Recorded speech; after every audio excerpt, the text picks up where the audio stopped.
ഓസ്ട്രേലിയയിലെ ഏഗൻ സ്ക്വയറിൽ ബ്രസീലിയൻ സാമ്പാ പരിപാടികൾ അരങ്ങേറി. കാണികൾക്ക് ബ്രസീലിയൻ സംസ്കാരത്തിന്റെ വേറിട്ടൊരു അനുഭവം സമ്മാനിച്ച പരിപാടികളാണ് അരങ്ങേറിയത്. ഡെവലപ്മെന്റ് W അവതരിപ്പിക്കുന്ന ഫ്രഞ്ച് വേൾഡ് ആഘോഷങ്ങളുടെ ഭാഗമായി ഏഗൻ സ്ക്വയറിൽ സാമ്പ താളങ്ങളുടെ ആവേശം നിറയുന്നു. Tonight, the Sambanistas, Banda Ziragadum and all the lights welcome you to clap, dance and sing along to our samba rhythms. Brazilian കാർണിവലിന്റെ ആവേശവും താളവും ഏഗൻ സ്ക്വയറിലെ ആംഫി തിയേറ്ററിലേക്ക് എത്തിച്ച് സാമ്പ ഡി ആമോർ അരങ്ങേറി. സാമ്പ ഡി ആമോർ എന്ന സൗജന്യ പരിപാടിയിലൂടെ സാമ്പ ഡ്രമ്മിങ്ങിന്റെയും നൃത്തത്തിന്റെയും ഊർജ്ജസ്വലമായ ലോകത്തേക്കാണ് കാണികൾ എത്തിയത്.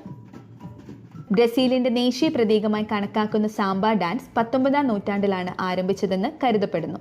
അടിമ വ്യാപാരം നിർത്തലാക്കിയതോടെ അങ്കോളയിൽ നിന്നും കോങ്കോയിൽ നിന്നുമുള്ള അടിമകളാണ് കരിമ്പിൻ തോട്ടത്തിലും മറ്റും വൃത്തരൂപത്തിലുള്ള സാമ്പ നൃത്തത്തിന്റെ ആദ്യരൂപം കളിച്ചിരുന്നത്. ആരംഭ കാലഘട്ടങ്ങളിൽ ഇത് പാവപ്പെട്ടവരുടെ ഇടയിലുള്ള ഒരു നൃത്തരൂപമായാണ് കണക്കാക്കിയിരുന്നത്.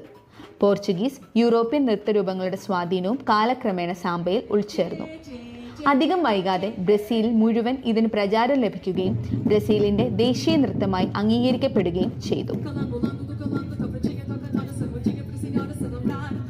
ഓൾ ദി ലൈറ്റ്സ് ഗ്രൂപ്പിന്റെ ജിംനാസ്റ്റിക് ശൈലിയിലുള്ള പ്രകടനങ്ങളും തിളങ്ങുന്ന പ്രോപ്പുകളും പരിപാടിക്ക് മാറ്റുകൂട്ടി.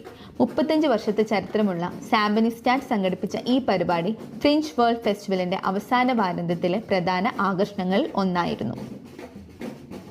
ഓസ്ട്രേലിയയിൽ നിന്നും 24-ന് വേണ്ടി ലിജ ചാക്കോ. ലോകത്തെവിടെയായാലും ഏത് സമയത്തും 24 വാർത്തകളും ഓഗ്മെന്റഡ് റിയാലിറ്റി പാക്കേജുകളും എക്സ്പ്ലെയിനറുകളും വിശദമായി കാണാൻ ഞങ്ങളുടെ യൂട്യൂബ് ചാനൽ നിങ്ങൾക്ക് സബ്സ്ക്രൈബ് ചെയ്യാം.